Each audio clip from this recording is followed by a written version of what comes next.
ஜீ Tamil news நேர்களுக்கு வணக்கம். தங்கம் விலை ஒவ்வொரு நாளும் உச்சத்தை தொட்டுக்கிட்டு இருக்கு அப்படின்னே சொல்லலாம். அந்த வகையில் ஒரு சவரன் தங்கம் பார்த்தீங்கன்னா கிட்டத்தட்ட 75,000 நோக்கி நெருங்கிட்டு இருக்கு. இந்த நிலையில தங்கம் வாங்குறத பத்தி பொதுமக்கள் என்ன நினைக்கிறாங்க, அவங்க கிட்டே கேட்டு தெரிஞ்சுக்கலாம் வாங்க. இருந்தாலும் இப்போதைக்கு வந்து காஸ்ட்லி வேண்டா விருப்பம் வந்து எடுக்கிறேன்.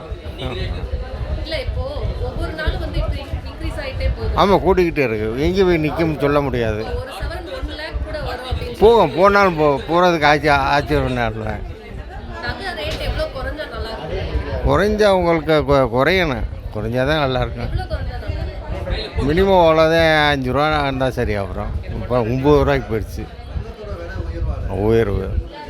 எல்லா பொருளும் கூட. ஆமாம், ஏழை எளிய மக்கள்லாம் ரொம்ப பாதிப்பாங்க. ஏன்னா இல்லாதவங்க என்ன செய்வாங்க?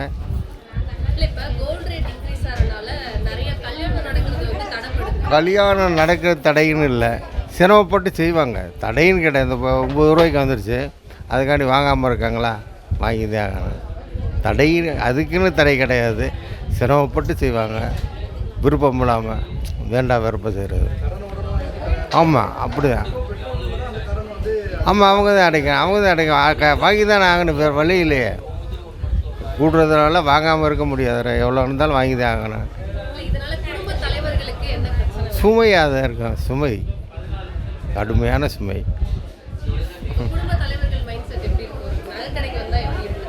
மைண்டு அவ்வளோ ஃப்ரீனஸ் கிடைக்காது. சரி, என்ன செய்கிறது, வாங்கிதே ஆகணும், கல்யாணங்கள் செஞ்சுதே ஆகணும் அப்படின்ட்டு ஒரு இடத்துக்கு வந்துடுறாங்க. அது ரொம்ப கஷ்டமாக இருக்குது. நாங்கள் வந்து ரொம்ப கஷ்டப்பட்ட ஃபேமிலி. கொஞ்சம் கொஞ்சமாக நாங்கள் வந்து சேர்த்து வச்சுட்டு எடுக்கலான்னு நினச்சி, இப்போ பணம் கொஞ்சம் கையில் வந்தது, எடுக்கலான்னு பார்த்தா டக்குன்னு ஒரு 2-3 நாளையிலே ரொம்ப அதிகமாக விலை ஏறிடுச்சு. ரொம்ப கஷ்டமாக இருக்குது. இனிமேல் இதே மாதிரி ரொம்ப கஷ்டப்பட்டவங்களுக்கு ரொம்ப பாதிப்பு. இந்த மாதிரி ஏறிக்கிட்டே போச்சுன்னா ரொம்ப பாதிப்பு. இப்போ நீங்கள் ஒரு 2 சவரன் நகை வாங்க வந்திருக்கீங்க அப்படின்னா எக்ஸ்ட்ராவாக நீங்கள் அதிகமாக பே பண்ணி நகை வாங்குற மாதிரி சூழல் இருக்குது. இது வந்து எந்த அளவுக்கு உங்களுக்கு கஷ்டமாக இருக்குது? ரொம்பவே கஷ்டமாக இருக்குது. நாங்கள் வந்து இப்போது 5 சவரம் எடுக்கிற இடத்துல வந்து 4 சவரம் தான் எடுக்க முடியும் போல். அந்த அளவுக்கு அதிகமாக ரொம்ப விலை ஏறிடுச்சு. ரொம்ப எல்லாருக்குமே ரொம்ப கஷ்டம். கஷ்டப்பட்டவங்களுக்கு ரொம்ப கஷ்டம் இது. ஒரு சவரன் தங்கம் வந்து இன்னுமே அதிகரிக்கும் அப்படின்ற மாதிரி சொல்கிறாங்க. 1 லட்சம் கூட போகலாம் அப்படின்றாங்க. அந்த மாதிரிலாம் ஆனால் என்ன ஆகும்? அந்த மாதிரினா எல்லா கஷ்டப்பட்டவங்களுக்கு ரொம்ப பாவம் பாதிப்பு. இதனால் வந்து சேர்த்து பெண்களை பெற்றவங்களுக்கு எல்லாருக்குமே வந்து எப்படியாவது இப்போ பெண் பிள்ளைங்களுக்கு சேர்த்து வைக்கணும்னு ஆசைப்பட்டு சேர்த்து வச்சுருப்பாங்க. பாவம் இனிமேல் வந்து எடுக்கணுங்கிறது ரொம்ப கஷ்டமான காரியம். நகை எடுக்கணும்னு யோசிச்சாவே பயமாக இருக்குது. அப்படியே ரொம்பவே எங்களாலே ஜீர்ணிக்க முடியல. இப்படி இவ்வளோ யோசிக்கவே முடியல. என்னோடய மேரேஜுக்கும் இப்போ பார்த்தா 10,000 ரூபாய் இருந்தது அப்போது, என்னோடய மேரேஜ் அப்போ. இப்போ என் பொண்ணுக்கு எடுக்கணும்னு நினைக்கிறப்போ, இன்னும் சின்ன பொண்ணு தான், ஆனால் எடுக்கணும்னு நினைக்கிறப்ப இப்போ 1 லட்சம் ரூபாய் கிட்ட வருன்றாங்க. ரொம்ப பாதிப்பான எல்லா ஜனங்களுக்குமே ரொம்ப பாதிப்பு. இது ஒரு 50,000 ரூபாய் குறைஞ்ச 50,000 ரூபாய் வந்தால் ரொம்ப நல்லாயிருக்கும். 75,000 இப்போ அதிகமாக இருக்குது, ஆக போகுது. இதுக்கு மேலே ஏறுனா கொஞ்சம் கஷ்டமாக தான் இருக்கும் வாங்குறதுக்கு. ஓகேவா? விலை அதிகமாக ஏறும்போது 2 சவரத்துக்குள்ள காசு வரும்போது அது கொஞ்சம் அதிகமாக, அதிலே கம்மியாக வந்ததுன்னா வாங்க ரொம்ப கஷ்டமாக இருக்குங்க. கொஞ்சம் குறைஞ்சா நல்லாயிருக்கும். விலை இப்படி ஏறுனா 5 லட்சத்துக்கு நெருங்கினாக்கா எங்களால் எப்படி பிள்ளைங்களை கட்டி கொடுக்க முடியும்? கொஞ்சம் குறைஞ்சா நல்லாயிருக்கும். இல்லை, ஆக்சுவலாக வந்து இப்போ எங்கள் அக்காக்கெல்லாம் நகை வாங்கும் போது பார்த்திங்கன்னா நாங்கள் 30,000 ரூபாவும் என்னமோ வாங்கினோம் எங்கள் அக்கா கட்டி கொடுக்கும்போது. அப்போது நான் சொல்கிறது வந்து ஒரு 7-8 வருஷம் முன்னாடி சொல்கிறேன். ஆனால் இப்போ வந்து 70,000-80,000 வந்துடுது. அதனால் கோல்டு வாங்குறது ரொம்ப கஷ்டம்தான். ஏதோ லோனுக்குன்னு போட்டு சேர்த்து வச்சு சேவிங்ஸ்லாம் வச்சு இப்போ வந்து என் தங்கச்சிக்கு அடுத்து நகை எடுக்கலான்னு வந்திருக்கோம். ஆனால் இது ரொம்ப ரேட் அதிகம். இப்படியே போனால் இதுக்கப்புறம் என்னோடய கல்யாணத்துக்கு எடுக்க முடியுமான்னு தெரியல. என் பொண்டாட்டிக்கு நான் எதனா நகை வாங்கினோன்னா அது எடுக்க முடியுமான்றது டவுட்டு தான். அதனால் கம்மியானால் கொஞ்சம் நல்லாயிருக்கும். இதுக்கப்புறம் ரேட் ஏறாமல் இருந்தால் இன்னும் கொஞ்சம் கம்மியானால் நல்லாயிருக்கும். லாஸ்ட்னால் இப்போ கையில் போட்டு வந்த வளையலோ இல்லை மோதிரமோ அந்த கொலுசோ தான் இப்போ லாஸு. ஏன்னா அதை போட்டு தான் இப்போ வாங்க வந்த நகை எடுக்கிற மாதிரி இருக்குது. புரியுதா?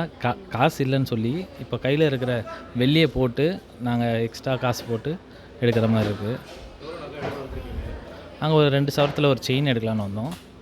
இப்போ அதுக்கு காசு எங்களுக்கு ஒரு 20,000 கம்மியாக இருக்குதுன்னு சொல்லிட்டு நம்ம காலில் போட்டிருக்க அந்த கொலுசோ கையில் இருக்கிற அந்த மோதிரமோ வச்சு அதை எடுக்கிற மாதிரி இருக்குது. இல்லை எனக்கு அதை பற்றி ஐடியா இல்லை. ஏன்னா நான் வந்து ஜென்ஸ், நாங்கள் முஸ்லீம் ஆக்சுவலாக. நாங்கள் நகை போட மாட்டோம் ஜென்ஸில். அதனால் எனக்கு அதை பற்றி தெரியல. லேடிஸ்க்கு நான் வாங்குவேன், அக்கா தங்கச்சி இருக்கிறதால லேடிஸ்க்கு வாங்க வருவோம். அதனால் அந்த ஐடியா இருக்குது. இப்போ வந்து மாப்பிள்ளை வீட்டில் எதிர்பார்க்குறது என்னன்னா குறைஞ்சபட்சம் 20 சவரனாச்சும் எதிர்பார்க்குறாங்க இப்போதைக்கு. அதுவும் ஒரு நடுத்தர குடும்பத்தில் அந்த இதில் சொல்கிறேன். அதுவே ஒரு பெரிய போராட்டம் தானே. ஏன்னா நம்ம சேவிங்ஸு, நம்ம லோனுங்கெல்லாம் எடுத்து தான் நம்ம ஒரு நகைனா வாங்க முடியுது. அது 20 சவரம் அவங்க எதிர்பார்க்குறது நம்மளால் பண்ண முடியாது. மேக்ஸிமம் ஒரு 10 சவரம் பண்ணலாம். அதுவும் வந்து நம்ம ரொம்ப கஷ்டப்பட்டு தான் பண்ண முடியும். இப்போதைக்கு ரொம்ப கஷ்டமாக தானே இருக்குது.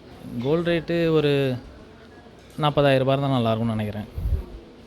சவரன் 40,000 தான் நல்லாயிருக்கும். அதான்ப்பா எங்கள் மகளுக்கு கல்யாணம்ட்டு நாங்கள் முடிவு பண்ணியிருக்கிறோம்.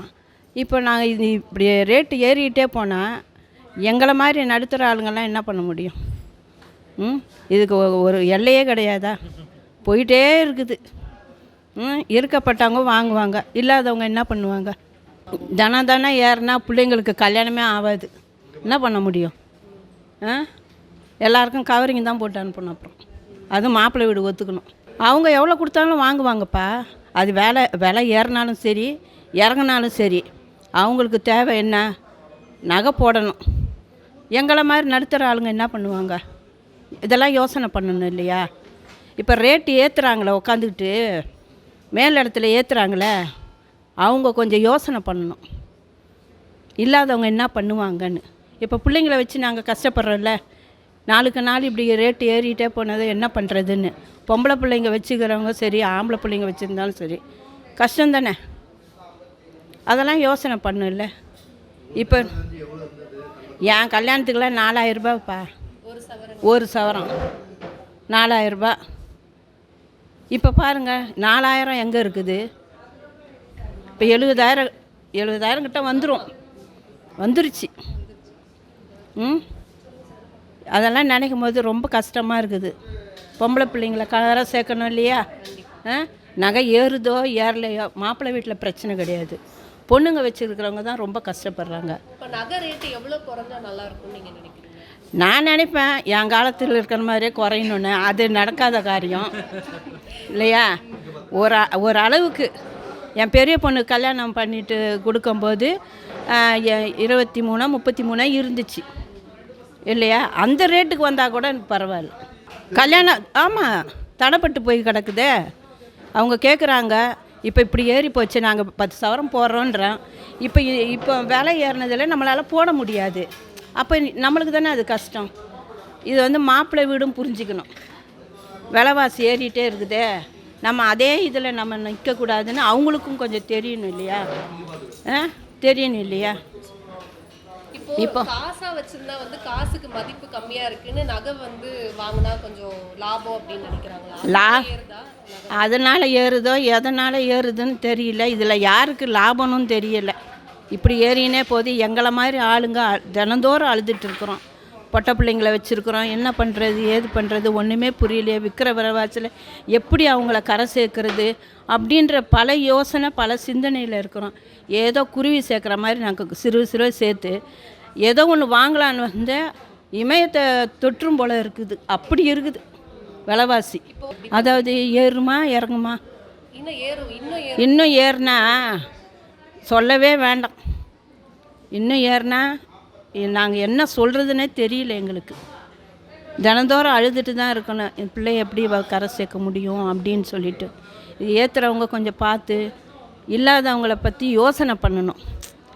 இல்லாதவங்க என்ன பண்ணுவாங்க? இருக்கப்பட்டவங்க ஏதோ செய்வாங்க கொள்வாங்க. இல்லாதவங்க என்ன பண்ண ஒரு 5 சவரம் போடுறதுக்கே கஷ்டப்படுறாங்க. இதை என்னையே எடுத்துக்குங்க, நான் இல்லாதவ தான். இப்போ நான் கொஞ்சம் கொஞ்சமாக சேர்த்து தானே என் பிள்ளைங்களுக்கு எதுவும் வாங்கணும் கொள்ளணும். அப்போ என்ன பண்ண முடியும்? இப்படி விலைவாசி ஏறுனா 9,920 வித்தின் ½ அன் ஹவர் இல்லை ஒரு 5 மணிக்கு பார்த்தீங்கன்னா 10,000 கூட போகலாம். ஆனால் 10,000 போனால் கூட நம்ம ஜனங்க வந்து பதறதே இல்லை. தங்கம் வேல்யூ அந்த ஒரு நினைப்பில் வந்து தங்கம் வாங்க வராங்க. இப்போ நாங்கள் பார்த்திங்கன்னா நான் காலேஜ் படிக்கும்போது 94 ஒரு சவரனை எனக்கு 3000 ரூபாய்க்கு நான் வாங்கியிருக்கிறேன். ஒரு சவரன் வந்து 94ல் 3000 ரூபாய்க்கு ஒரு சவரன் நகை வாங்கியிருக்கிறேன். ஆனால் இப்போ பார்த்தீங்கன்னா ஒரு கிராமே கூட அந்த 3000 ரூபாய் இல்லை, 9000 ரூபாய், அதாவது 3 மடங்கு ஆகிட்டுது. நான் வாங்கின ஒரு சவரன் வந்து கூட 3 கிராம் தான் இப்போ அந்த இப்போ 9000 12,000 ரூபாய் கிட்ட போயிடுச்சு. அது மாதிரி வேல்யூ பண்ணிடுது. நகை மக்கள் வந்து இந்த அட்சய திருதை அது இதுன்னு வருது இல்லைங்களா, இதுக்காக ஒரு நம்பிக்கையில் வந்து தங்க நகையை வாங்குறதுக்காக அவங்க இது பண்ணுறாங்க. அதனாலே முக்கால்வாசி பார்த்திங்கன்னா நகை கடை உடைய கோல்டுடைய வேல்யூ வந்து இன்க்ரீஸ் ஆகினே போயின்னு இருக்குது. ஆனால் வேல்யூ இன்க்ரீஸ் ஆனால் கூட தங்கன்றது அவங்க வந்து ஒரு நம்பிக்கை பேரில் அதை வாங்குறாங்க. வேல்யூடு லேண்டு அந்த கோல்டு ரெண்டுமே வேல்யூடுனால மக்களுக்கு வந்து எவ்வளோ ஏர்னு பண்ணாலும் அதை பற்றியே கவலையே படுறதில்ல. ஏன்னா என்றைக்கு இருந்தாலும் நம்மளுக்கு வந்து பணன்றது சேர்த்து வைக்கிறத விட இப்படி நகையில் இன்வெஸ்ட்மெண்ட் பண்ணுற மாதிரி அவங்க ஒரு முக்கியத்துவம் கொடுத்து அதை நடவடிக்கை எடுக்கிறாங்க தவிர மற்றபடி வேறு எந்த உதவியும் இல்லை. அதனால்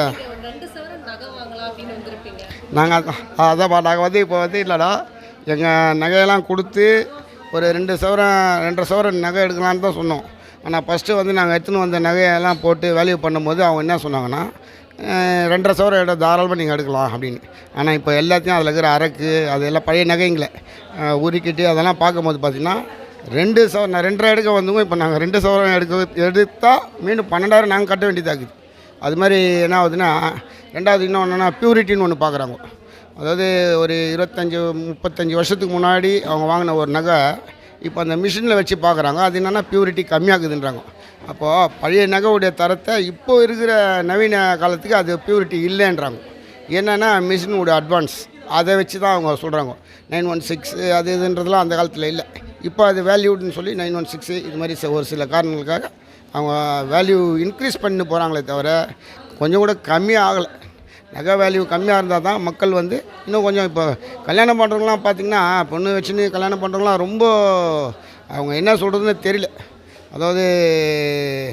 அதாவது என்னென்னா நடுத்தர மக்களுக்கெலாம் வந்து ரொம்ப ரொம்ப பாதிப்பாகுது. நடுத்தர மக்களுக்கு எத்தின்னா தங்கம் வாங்குறதுன்றது எட்டக்கனியாக தான் இருக்குது.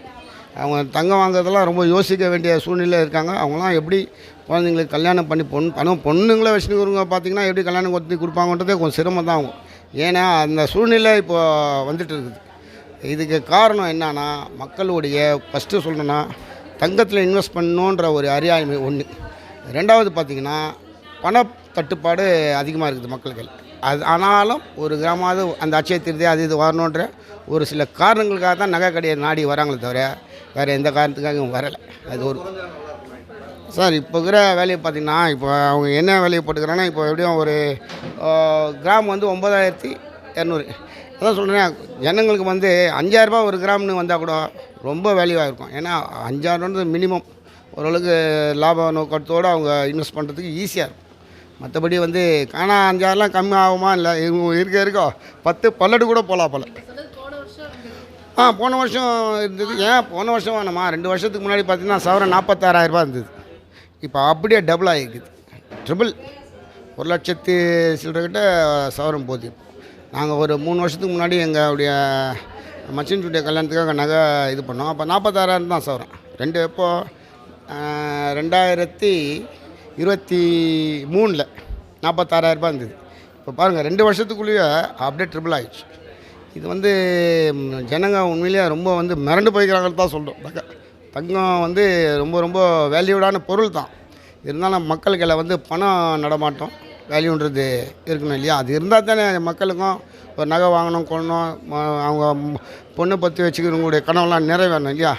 ரொம்ப ரொம்ப முக்கியமான ஒரு இதுதான்.